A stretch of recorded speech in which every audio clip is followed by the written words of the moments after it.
Sister, sister, sister, sister talk, sister, sister, sister, sister talk, sister, sister, sister, sister talk, sister, sister, sister, sister talk. Something on your mind anytime. I'm here to listen. Sister talk. When you need someone who understands, I know what you're missing. Sister talk. Welcome to Sister Talk TV show. Thank you for tuning in this breezy afternoon. I know you all would rather be out because the sun is shining, but remember it's going to rain today. So won't you stay in and keep continuing to watch Sister Talk TV show. You know, we have a great show as always. We have ERIKA, Lucille Ewing. Yes. How you doing? Good, I'm doing great. She was here before last year. She's former part of the Black Lives Matter. Of Greater New York. Greater New York. I have to make that clear because there's so many going on. But now, you know, ERIKA is an actor, an educator. She's a former Black Lives Matter activist. And she's CEO and founder of, let's do that, Got to Stop. Got to Stop. LLC, an organization that aims to empower communities through advocacy and education. Thank you, and welcome back Thank to you. Sister Talk Thank TV you for show. having me come back. No. I know it was difficult to make the transition. Yeah, no. Because everyone associates me with one thing, and I think that thing was great to be associated with, but it's great to be able to evolve, and it's great to be able to have a different perspective of how you want to fight injustice. Well, Got to Stop LLC. I like that, Got to Stop. Yeah. Why? Who came up with the idea? This is your. This is a vision that a bunch of us were talking about this hashtag. Last year we were talking about doing a march with one of my sorority sisters, and then we said, you know what, it's really got to stop. Really, everything's just got to stop. And from that moment, it was very powerful to just to say that. Just what does that mean to say got to stop? Just stop. Just stop it, right? Just stop it. Yeah. And with that, it became, what do we have to stop? And it really funneled a bunch of words, and a lot of words comes through your mind about what has to stop injustice, discrimination. And so that's when I created this whole logo around the words and the stop sign. Why through fashion? Fashion is another message, it's another medium. I think it's powerful. I think that sometimes we don't want to have the conversations about race. I don't think we want to have the conversations about inequity or gender bias. And so when you have it on your shirt, it kind of makes it very easy. And not just kind of, it does. The conversations that I've had with people on the street, with wearing my fashions, and opening up a space for healing. So these are your fashions. These are mine. You put I these designed together. all this, yeah. Oh wow! I just have someone that does the cut and sewing for me, but I do all the designs digitally, and then I have somebody put it together. Do we have the designs? I would like to check them out. And remember, call the show at 212-757-1393. 212-757-1393. If you'd like to ask ERIKA about her organization, Got to Stop. So, where's your base? Your base is here. My base is New York, but it's global. So when you put everything out on social media, anybody actually pulls into it. So there's people that I've seen that have bought my stuff, and people I do not know at all that have ordered things online. So how's it going so far? It's going really well. I did my first debut, I would say, during Fashion Week in September, and I did it at the Brownstone, Princess Jenkins Brownstone, and she's been amazing. 125th Street, and she's amazing. She's been in business for over 20 years, and having another black woman look at what I'm doing and saying, I really want to support this, was excellent. So we did a 3-day pop-up shop there. Oh, wow. And with that, a presentation, talking about the fashion, talking about the injustices and some of the causes that we're working on, the campaigns that we're working on. So that's how I really started, like majorly going out and just saying, have my friends wear the clothes. It's a lifestyle, so I call it not a movement, it's a lifestyle. Not a lifestyle. So you talk about the support. How much support have you gotten? I've gotten a lot of support. Really? Because wow, that's great. When I say that, and people have to understand, it's the message, right? It's the message and the mission, but it's also they know what I've been doing. They know the kind of work where we're talking about human trafficking and sex trafficking, commercial sexual exploitation of children. I've been out there on the front lines on that. We're talking about injustice, I've been out there. Talking about mentorship, talking about families, advocates, education, I'm doing it. So it was very much a part of me. It was another extension of the tree, of the journey, of what I'm building, the roots. Okay, so first of all, how did you get into Black Lives Matter? And I know you said you left to evolve. That's it? You just felt like you couldn't move? It was. There's a whole point about what are we talking about and what are we doing. I need end game. And I want to see how we can start to impact legislation. How can I impact education?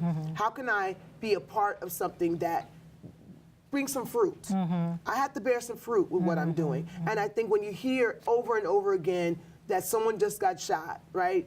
Somebody died in police custody. That is over and over again, that record plays in our head, and we didn't get to the root of what that is. That's what happened. That's like the cause, right? That's the effect, but what's the cause? And what's the root? And so I think when I talk about human trafficking and you see child abuse and sexual assault, I'm getting to the root.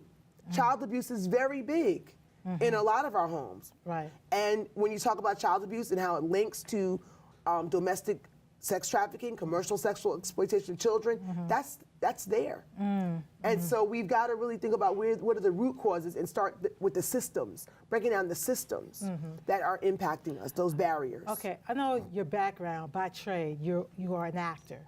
By trade, I'm an actor. What school did you go to? So I went to Smith College undergrad, and I got an MFA, Master's of Fine Arts from Rutgers, Mason Gross School of the Arts. So that's a big jump. Do you think that's a big jump? No, because being an actor, you're a humanitarian. What I always said about arts is that it's universal language, and it transcends. And so when you are standing there as an actor playing a role, you are standing in the gap for someone else, the voiceless. You're speaking for the voiceless. Right? And you want to be heard. You want someone to connect to who this person is, this character. So you're living, right, they say truthfully, under imaginary circumstances. The difference right now is I'm living truthfully in real circumstances. How did you get involved in that? That's what I'm trying to figure out. Where did you get that from? Is it, if I'm getting too personal, was it in your background to be a sexual harassment counselor, or Well, I wouldn't even say that. I'm not that. So I think it's a matter of injustice. I work with students. I see youth. I see families. No, I'm just saying, but I mean, your background, what inspired you? Yeah, what motivated you or inspired you to get into this? Seeing the stories, hearing the stories. Hearing the stories. One thing's hearing the stories, having it personal, but then also recognizing where your story began. And my story was that my family was different. They were the pimps. They had a brothel in Harlem. Oh, really? It's a very different story. And so you don't realize that that's what it is, trafficking. Okay, so when you say your family were the pimps and the brothels, you started thinking differently of the victims. You start to think, wow, this is what it was. And as a child, as you're seeing that as a child, you see the difference between you're not property, they are property. You do see how you're being treated differently in family settings, but you don't know what's going on. You hear prostitution as that's a choice, that's your lifestyle. So but that's not really true. This was in your family. People, this was in my family. Your relatives were prostituting. Yeah, very, very. Like there's a quote about trafficking being generational, saying that their mom got them into it.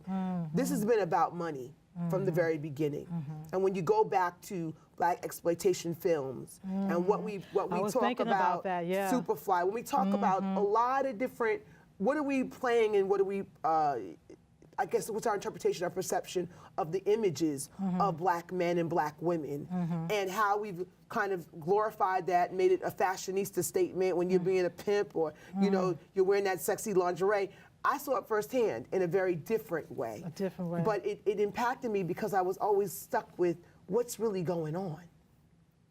Always curious about what's happening. So they tried to shelter you from it. They tried to shelter me from the words, but you didn't shelter me from the experience. Let's break that down. So, just imagine this, Brownstone, Harlem. I grew up on Long Island. I come to grandmother's house every weekend. We go to church in Harlem.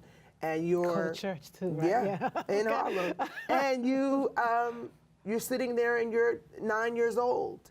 And you see a parade of beautiful, beautiful Black women and even white women coming down the stairs at 9 o'clock at night, dressed to the T. Outside is parked is a beautiful limo, which my uncle owned and drove. And my question was, oh, you guys going to work? What do you do for a living? That's the question that all kids ask, right? We're secretaries. And they kept on walking. And they kept on walking. That automatically, for someone like a kid like me, who was reading and writing and wanting to do my own root story, right, was really pricked by that kind of story. That started to develop some curiosity. So what's going on? What's going on? What's really going on? 212-757-1393, 212-757-1393. Call the show if you want to ask ERIKA, or if you think that you are a victim of sex trafficking or just harassment or just, you know, bad humanitarian just experience, period. She covers it all. Yeah, and I work with a lot of different people. I bring in partners. So when we talk about trafficking victims or warriors, I would say I don't call them survivors. We have trauma psychologists that I work with. I work with people who are national trainers. I get people trained, get them certified, and bringing about awareness to the community. I'm right now working with the UFT and working with different educational centers to talk about putting prevention education in terms of social media safety. So there's a lot of layers to it. When I say in game, I want to see some results. Yeah, and you just don't talk that talk, you walk that walk. Right. How can people get in contact with you? You can go to To Stop 2018 on my Instagram, social media. I have a group, Think Tank, on Facebook, which is really great and very powerful, impactful. And then you can also just go to my website, www.gotToStop.org. Okay, thank you so much. Hey, we're going to continue on and interview. I will be interviewing other sisters that are making a difference in our community. Stay tuned, and we will be right back. Thank you. That's good. Sister talk, sister talk, sister. Ooh, sister talk.